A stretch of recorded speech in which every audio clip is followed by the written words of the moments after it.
les choses avancent, mais tellement lentement que par rapport aux défis à relever, qu'on a du mal à concevoir que les problèmes arrivent à se résoudre, tellement ils sont importants.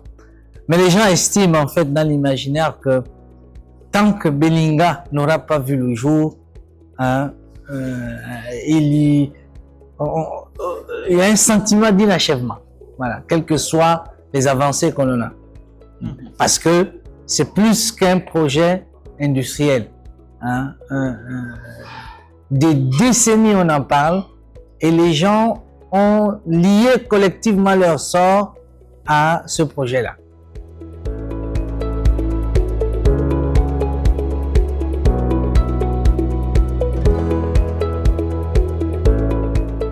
J'ai vu qu'il y a des avancées considérables.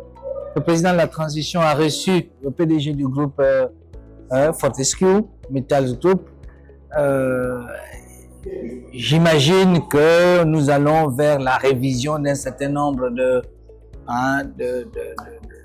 dispositions liées à la convention qui a été signée pour que le Gabon profite, parce que c'est pas le Guevino seulement, le Gabon profite de l'exploitation des minerais de fer de Belinga.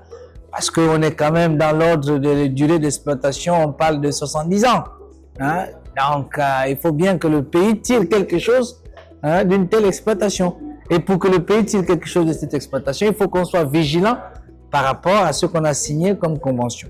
Et je pense que le président de la République va certainement faire des annonces dans bientôt, puisque nous ne sommes pas dans les secrets de Dieu, mais nous savons qu'ils se sont rencontrés et que le PDG de Metal Group est très optimiste par rapport à un contrat gagnant-gagnant. Voilà.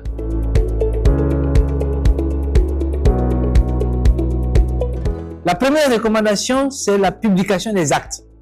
Il ne faudrait pas que ça s'arrête ici. Il y en a qui n'étaient pas avec nous. Il faudrait qu'ils arrivent à accéder au contenu de nos travaux. Et donc la publication des actes. Et nous nous donnons comme échéance la fin de l'année 2024 entre novembre et décembre pour que ces actes-là soient publiés. La deuxième recommandation, et puis à l'intérieur de cette recommandation, vulgariser les résultats de nos travaux auprès d'un public plus large. Donc on peut organiser des ateliers sur des domaines précis auprès d'un public plus large, mais aussi auprès des décideurs. Donc ça c'est la première recommandation. La deuxième recommandation, c'est œuvrer à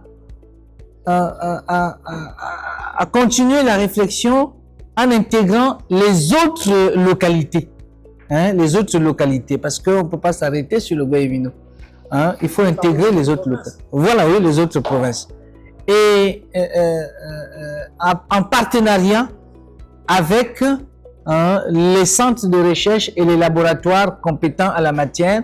Et voilà pourquoi ce travail va s'intégrer dans ce qu'on a appelé un programme de recherche sur la connaissance, donc sur connaissance, infrastructure et développement des territoires. Donc ça, c'est un programme de recherche à partir duquel nous allons aller province par province. Et donc, troisième recommandation, examiner la proposition qui a été faite de faire en sorte que le prochain colloque porte sur la Nyanga. Pourquoi la Nyanga? Parce que elle présente sur un certain nombre de points de similarité avec le Guevino. Voilà les trois recommandations principales.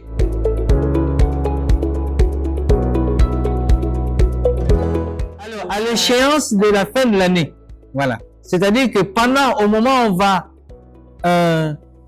publier les actes, ça sera pendant le colloque sur la Nyanga. Donc, autour de novembre-décembre 2024.